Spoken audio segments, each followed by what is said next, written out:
Alright, so I want to discuss something that I've been meaning to talk about and post, but I didn't post it because I just get busy with my own stuff.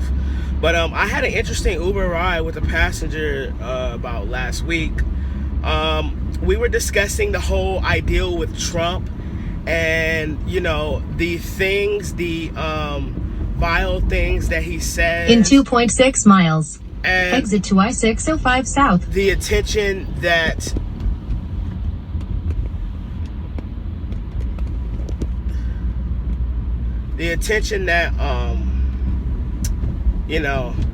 people give him, how it is just a reinforcer to continue on his bad behavior, and how it's become the topic of discussion these days, where it just rolls off the tongue at a workplace, where you go to work and you'll be like, hey, did you catch that Dodgers game or something? Hey, did you watch the Dallas Cowboys last night? It's now, hey, did you see what Trump said? How the conversations have shifted and how much attention and energy is being given into this man. We were discussing that, and she asked me a question. She said, why do you think that I mentioned that people do that? She asked me, why do you think people do that? I said, my idea is that they're going through their own internal issues, and why people choose to focus so much on toxic and negative things, such as that they have no control over, is an easy form of an escape for whatever they're dealing with, to alleviate from whatever pain that they're going through. And also, I mentioned free will. I mentioned it's so easy for people to get off task or lose sight of things because of free will.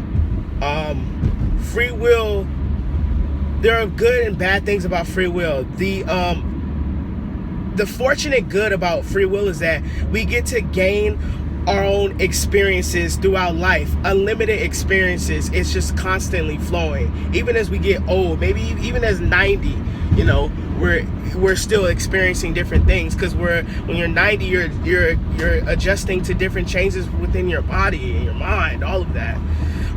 One of the downsides that I mentioned about free will was the fact that with free will is that we're put in these circumstances and situations that we put ourselves in. If we didn't have access, if we were denied a free will, we would have more structure, because we would be abiding by a certain rule or way of life that we have to follow, where we can't make mistakes, or we can't do things that will allow us opportunities to grow.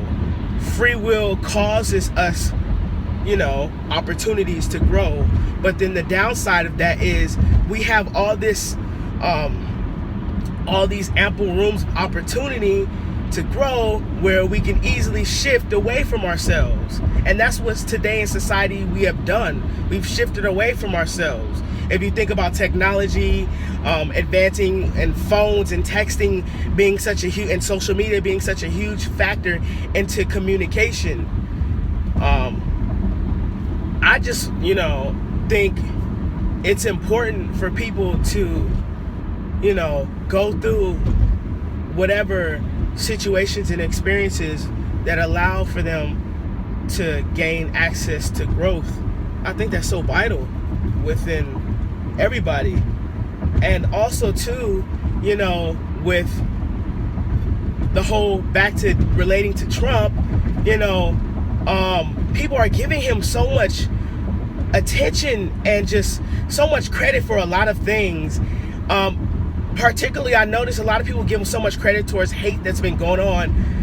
And, with Trump, this guy is so narcissistic. And I studied psychology in college. And what I've learned about people with those type of personality traits is they thrive off attention, negative and bad. As long as it's about them, that is a reinforcer for them. And so Trump is feeding and thriving off of all of this.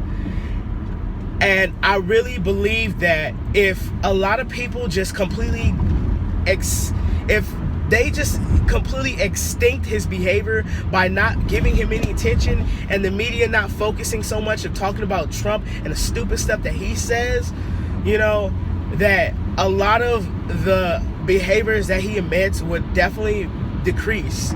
I believe so. Facts. It's psychology. It will.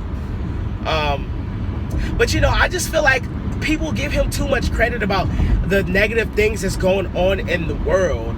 Like, first off, I saw somebody tweet on Twitter that, you know, one portion of their timeline is people that are woke and care about things, and then another portion is people being desensitized and not giving a crap.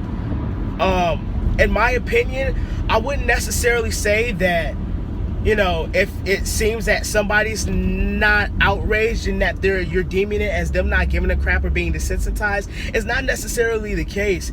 In my strong opinion, I truly believe that the world's not going to change if we're not going to change, you know. And for the longest time, people label society under the concept and notion that it's like this enigmatic deity where, you know, oh, society's bad or society's good. Well, society is people. It's not an entity.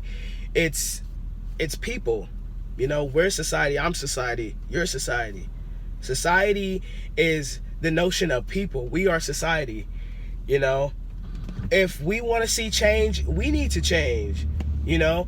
And it's so interesting to me that people, you know, want to see changes and want to see changes in the world. And it's just like, how can you ask for something out in the world that you're not putting out yourselves? How can you ask for a change when you're not even giving out and putting out change? You know what I'm saying? It's like, how can somebody say, I want there to be peace and love and prosperity in the world, while at the same token, you are a person where if somebody upsets you or does something mean to you, you will go out and be malicious towards that person? How can you ask for change when you do things of that nature? You know what I'm saying? So how can we expect things to progress and get better in the world when we all as people cannot just take accountability for our actions and, you know, accept that, you know, we make mistakes or accept that we do some wrongful things and try to fix it and change it, instead of just, you know, emphasizing on one particular thing. This is where it dates back to what I was saying previously about free will and the whole notion of escaping our internalized problems by focusing on other things that we have no control over, or that doesn't pertain to us. Like, you know, and instead of all that emphasis and energy invested in discussing that or being mad about that, could be some energy where we can reflect on ourselves. What do we do that we shouldn't do, or what could we do that's different that can cause growth within ourselves? You know what I'm saying? How can we take time to dedicate to ourselves and provide some self-care, you know, to ease our mind and clear our mind space, you know, and use that time that we're taking to focus on ourselves to create opportunities for healthy trains of thoughts, healthy ideas, healthy behaviors and patterns to go on. How can we do that when we're not even taking the accountability of our actions and we're not taking the time out to reflect on ourselves? Like I said, change starts within ourselves. If you want to see growth, then, you know, you have to be that big person to make those small little details of changes and work on yourselves, and the rest will just manifest. The rest will just manifest. And yeah, you know, the rest will manifest. But, you know, it's important for us to you know, completely have a lot of practice having self-awareness and really try to utilize our resources, man. There's so much out there for us to educate ourselves on so that we can make a difference, even if it's not within ourselves, with other people, and positively influencing other people, sending out the types of energies and vibes that you would want in return.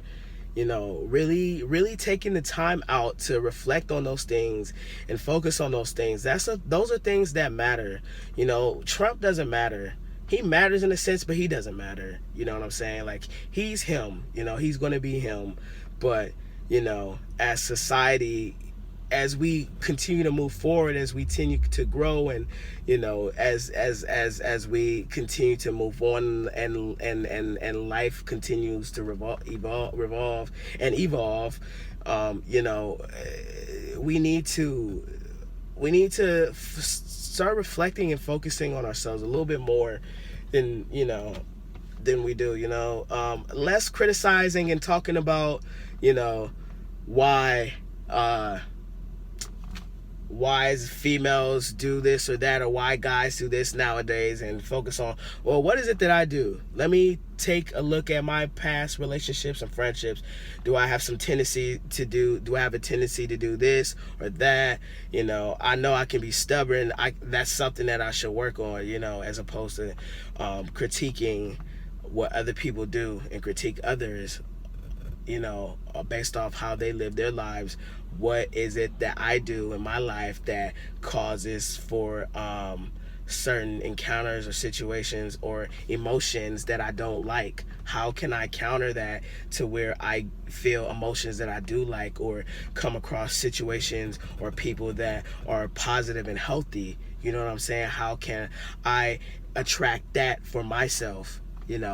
Those are key things that are important, that we definitely as people should be focusing on and reflecting on in our daily lives, instead of, oh man, black chicks talk down on black men, or, oh, why are black women so mad that black men choose other races over them, stupid stuff like that. Instead of really trying to analyze all of that, who cares? You know what I'm saying? Who cares about those things? They don't matter. We matter. We individually, you are in control of yourself, so you matter. So anything that has to do with you, that pertains to you and your health, matters, and it should matter to you. So, let that be something to reflect on, and really, really,